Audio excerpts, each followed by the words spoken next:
Twilight Princess is one of the darkest games in the Legend of Zelda series, second only to Majora's Mask. The story of betrayal, loss, and darkness hits players hard enough throughout the course of the game that it had me crying at one point. I'm not even kidding. And the game's stunning realistic art style makes the story all the more realistic to you.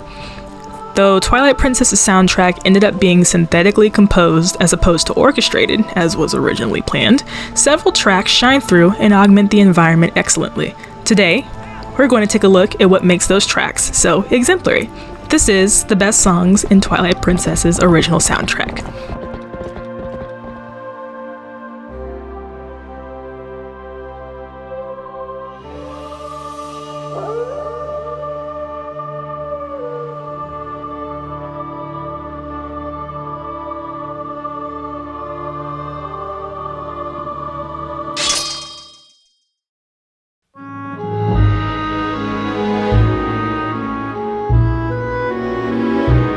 Midna, Link's companion character and the true princess of Twilight, spoiler alert, starts the story out as a shady, sarcastic, dark creature who's very clearly using Link for her own personal gain.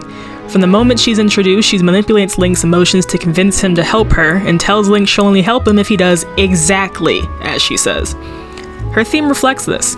It's slow, brooding, and hushed, but with a heaping amount of mystery.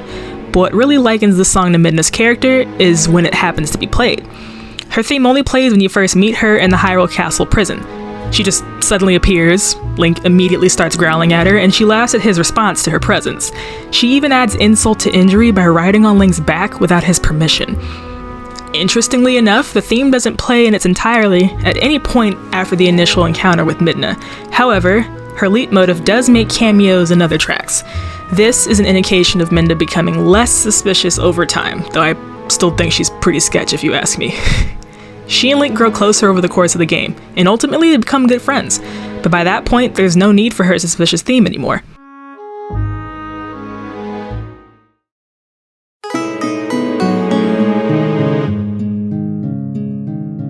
The FARON Woods are visited multiple times over the course of the story, as it very slowly reveals just how many important locations are hidden within it, like the Forest Temple, Sacred Grove, Temple of Time, and even the Master Sword. Therein lies the mystery. The track does a great job of portraying the peaceful stillness of the woods themselves through the constant acoustic guitar. However, everything else gives you a sense that there's more to the woods than just the trees, the monkeys, and the ugly hag-looking bokoblins.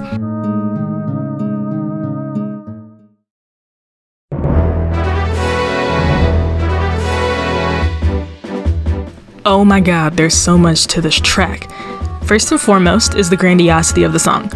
The introduction of Hyrule Field in Twilight Princess mirrors that in Ocarina of Time. In Ocarina of Time, Link lives in the Kokiri Forest, the southernmost settlement of Hyrule, and doesn't leave the area until he's completed the first dungeon, the Great Deku Tree, which is in the forest. In Twilight Princess, Link lives in Ordon Village, the southernmost settlement in Hyrule, and doesn't leave the area until he's completed his first dungeon, the Forest Temple.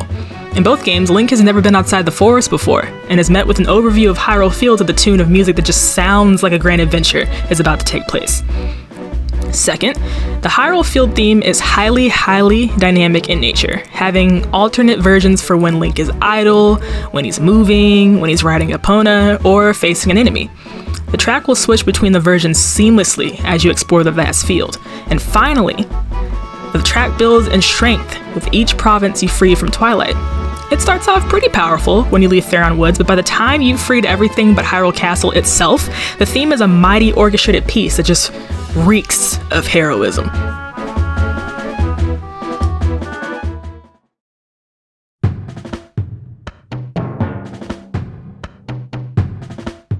Death Mountain, a constant location in Hyrule's ever-changing geography, carries a theme of fire, as always. However, whereas past themes have focused more on the concept of fire, like Breath of the Wild, or haven't been exclusive to the mountain like in Ocarina of Time, this theme focuses on Death Mountain being the home of the Gorons. In fact, the track is a remix of Goron City's background music from Ocarina of Time. The addition of horns gives the impression that the Gorons are a proud people, which is extremely true. Further, the use of a Goron track for the entirety of Death Mountain implies that the mountain is full Goron territory. This is especially true, seeing as how the Gorons close off the mountain to Hylians and are hostile to anybody entering their territory before you win their respect in what is possibly the oddest event of this entire game: sumo wrestling.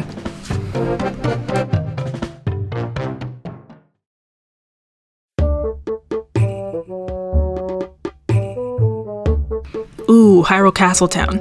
Once you free it from Twilight, you'll find that Hyrule Castletown is a bustling metropolitan capital city that's just teeming with life. The theme, which is another dynamic track like Hyrule Fields, has different variants depending on where in town you happen to be. The back alleyways feature a simplified version of the theme, just a few subdued horns, a drum, and a soft tambourine. The east and west entryways are slightly busier, so the music is a bit livelier, with the inclusion of a snare drum.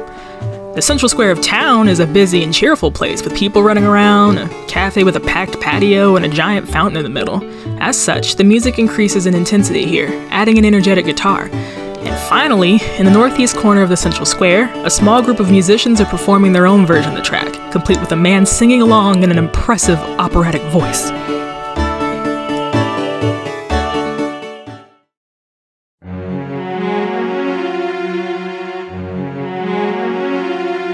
Oh, Lake Hylia. Lake Hylia is the absolute massive lake in this game. It's bigger than any incarnation of it up until this point, seriously. And unlike in other carnations, it's not a wild, dangerous area full of enemies. In fact, it's clean, peaceful, and people live and make a living here. The theme definitely reflects that. It's one of the few tracks in Twilight Princess that's completely benevolent. It's not hiding a sense of foreboding in the form of ominous strings or anything like FARON Woods' quote-unquote peaceful theme. The lake is grand and beautiful, traits that are reflected in the strings and the acoustic guitar of the song.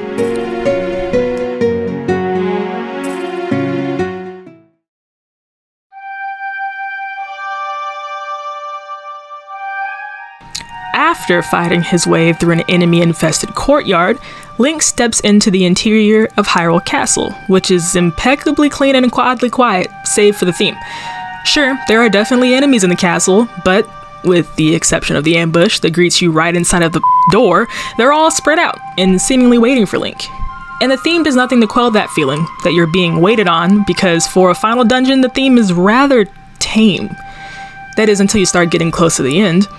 It's not as apparent on the bottom floor of the castle, but once you begin climbing the central tower towards the throne room, Ganondorf's leaf motif begins to slowly filter into the track, and by the time you make it to the top, Ganondorf's theme is fully present, signifying the battle to come. And at that point, the theme goes from eerie to downright threatening.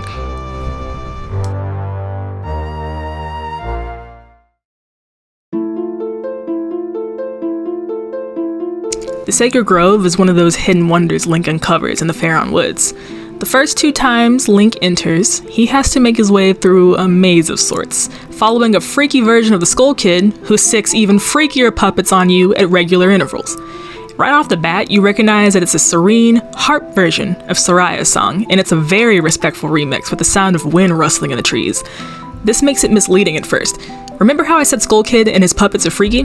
Whenever those puppets rain down from the forest canopy like absolute hellfire rain, the music turns decidedly freaky too. The Sacred Grove is somehow both blessed and extremely cursed in that regard.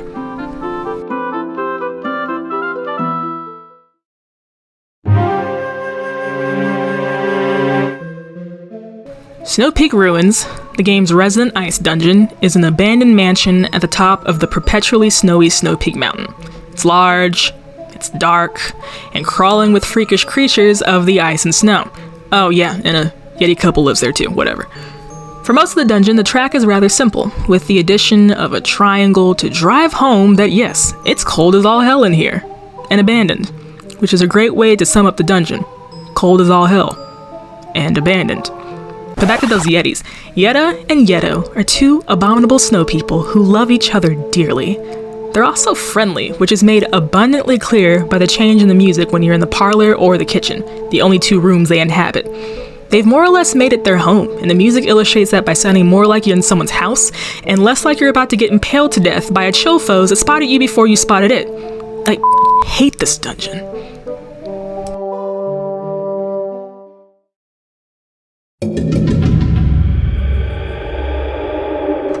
Dude, the Temple of Time is actually a full-fledged dungeon in Twilight Princess. I love it. And even cooler, you have to time travel to the past via the working door of time to even explore it, because in the present, it's been entirely reclaimed by nature. In the past, it's still an active temple, which is evident by how clean and functional everything is. The theme emphasizes the functionality of the temple. It's simple, yet very calculated sounding. It doesn't have a whole lot going on in it, save for the occasional noise of what I can only assume is a machine of some kind. The minimalist bass sound of the track can also be likened to the grunt-wrenching noises of those godforsaken spiders in this dungeon making as they skitter across the floor to try their damnedest to make you their breakfast, lunch, dinner, and dessert. That was our first ever Soundtrack Saturday, you guys. I hope you enjoyed it, and if you did, hit those like and subscribe buttons because it really helps me grow my little old channel.